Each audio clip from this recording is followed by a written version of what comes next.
എൻ്റെ പേര് സരിത ഷെണായി. ഞാൻ ഇവിടുത്തെ ഒരു ക്ലസ്റ്റർ പ്രോഗ്രാം മാനേജറാണ്. കെസാക്സിന്റെ 4 ജില്ലയിലെ പ്രോഗ്രാംസ് കോർഡിനേറ്റ് ചെയ്യാൻ വേണ്ടിയിട്ട് ദിശ എന്ന് പറയുന്ന district integrated strategy on HIV/AIDS എന്ന് പറഞ്ഞിട്ട് ഒരു പുതിയ ഇനീഷ്യേറ്റീവ് ബൈ നാക്കോ അത് ഏപ്രിൽ മുതൽ സ്റ്റാർട്ട് ചെയ്തിട്ടുണ്ട്.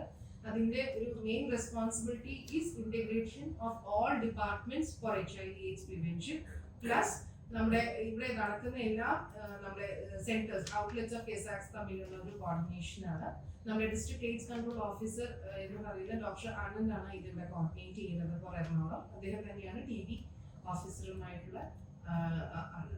11 കോളേജസിൽ നമ്മൾ ഓൾറെഡി കോണ്ടത്തിന്റെ ഈ ഡ്രസ്സ് നോൺ ലൂബ്രിക്കേറ്റഡ് ആയിട്ടുള്ള ഡ്രൈ കോണ്ടത്തിന്റെ ഡ്രസ്സ് ഒക്കെ ഉണ്ടാക്കാൻ കൊടുത്തിട്ടുണ്ട്. അത് കൊണ്ടുവരും, അത് അവിടെ ഷോക്കേസ് ചെയ്യും, ആൾക്കാർക്ക് വന്നത് കാണാം.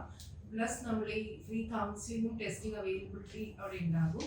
കോണ്ടത്തിനെ പറ്റിയുള്ള എന്ത് സംശയം ഉണ്ടെങ്കിലും ക്ലാരിഫൈ ചെയ്യാൻ പറ്റും. ഫ്രീ കോണ്ടത്തിന്റെ ഡിസ്ട്രിബ്യൂഷൻ, അതുപോലെ ഇൻഫോർമേഷൻ ഓൺ STIs, അങ്ങനത്തെ കാര്യങ്ങളൊക്കെ നമ്മൾ അവിടെ ഉണ്ടാകും. ഇതെല്ലാം കോൺഫിഡൻഷ്യൽ ആയിട്ടാണ് ചെയ്യുന്നത്.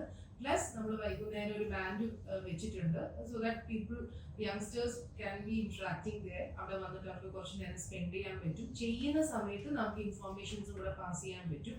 ആ ഒരു രീതിയിലാണ് നമ്മൾ പ്ലാൻ ചെയ്യുന്നത്. നമ്മൾ ചെറിയൊരു പൊതു ഒരു വേദിയിൽ ഈ പാർട്ടിസിപ്പേറ്റ് ചെയ്ത കുട്ടികൾക്ക് ഫസ്റ്റ് പ്രൈസ് വരുന്ന ആൾക്കാർക്ക് പ്രൈസ് അവിടെ ഡെലിവറി ഉണ്ടാകും. അപ്പൊ അതാണ് നാളത്തെ ഒരു പ്രോഗ്രാം. നേരത്തെ രശ്മി മാഡം പറഞ്ഞ പോലെ നമ്മൾ കൂടുതലും ആൾക്കാർ ഇത് വന്ന് കാണണം. ആൾക്കാർ ഇതിന് എന്തെങ്കിലും ഇൻഫോർമേഷൻസ് വേണമെങ്കിൽ അതിനുള്ള ഓപ്ഷൻസ് അവിടെ ഉണ്ടാകണം. അതിനാണ് കൂടുതൽ ട്രൈ ചെയ്യുന്നത്. അപ്പോൾ സുഭാഷ് പാർക്കിന്റെ തൊട്ടടുത്താകുമ്പോൾ കുറച്ചും കൂടെ നമുക്കൊരു ആക്സസിബിലിറ്റി ഉണ്ടാകും എന്നുള്ള രീതിയിലാണ് നമ്മൾ ആ ഒരു സ്ഥലം തന്നെ വെന്യൂ തന്നെ സെലക്ട് ചെയ്യുന്നത്.